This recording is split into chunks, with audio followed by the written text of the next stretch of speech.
Кыргыз орус өнүктүрүү фонду берген насыяны максаттуу пайдалана албай калган Брит компаниясынын тоок фабрикасы фонддун балансына өткөрүлгөн. Бирок анын мурдагы жетекчиси Владимир Хигай фонд ишкананы рейдерлик жол менен басып алды деп айтып, ошол эле учурда насыяны төлөй албай калганын да мойнуна алган. Ал эми насыя келишимде болсо, күрөөгө фабрика коюлган. Талаштуу маселени Актилек Гүлжигит кызы териштирип көрдү.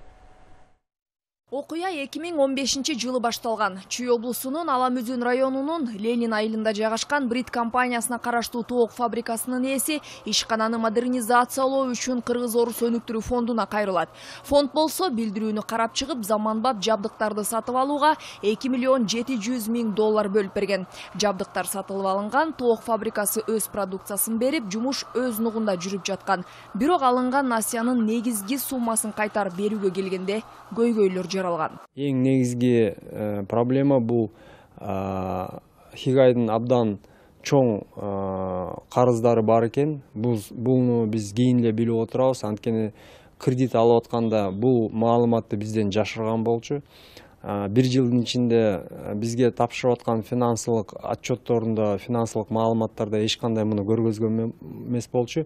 Башкача айтканда, бул 1 жылдан бери фондду алдап жүргөн. Тоок фабрикасы бир күндө 300 миң сомго чейин киреше алып турган. Тооктордун жеми, жумушчулардын эмгек акысы жана башка майда чыгашаларды алып салганда 150 миңдей таза киреше чөнтөккө калып атат. Bir күндө эле мындай көлөмдө пайда таап аткан ишкана насыяны кантип жаба албай калды деген суроо ачык калууда.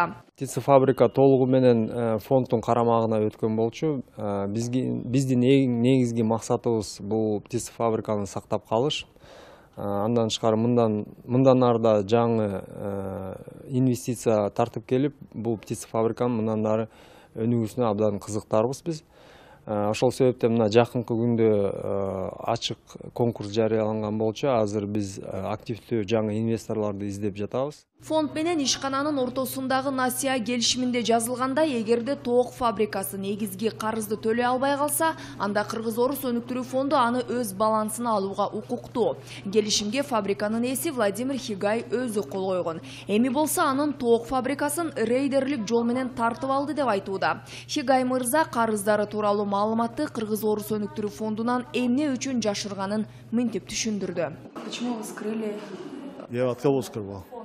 А почему я должен был ему говорить? Мен эмне үчүн карыздарым жөнүндө айтышым керек эле. Мен насыяны фабриканы өнүктүрүү үчүн алдым жана андан ары иштетүүгө каражатты төлөй албай калдым.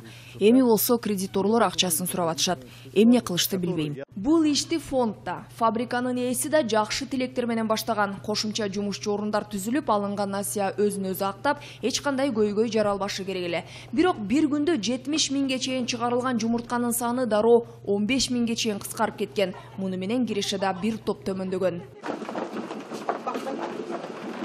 Ал эми тоок фабрикасынын жумушчулары болсо, өткөн жылдын декабрь айы үчүн маянасын таптакыр ала албай калгандыктарын айтышат. Алар фабрикага жаңы жетекчинин келиши менен бул маселе чечилет деп үмүттөнүшүүдө. Айлык жакшы болуп аткан биринчи. Ай сайын берип аткан анан. Ай сайын bir жылча берди да кийин 15 күндөн берди. Айлыкты анан кийин 10 күндөн берип атты. Ошонтон кийин анан 2 жыл 3 жыл иштегенден кийин аванс өттү да 1000 сомдон берип атты. Кошулуп кетат да айлыкка кошулуп анан күйөөм экөөбүз 23 акчасы азыр жок да декабрда айлыгынанчы.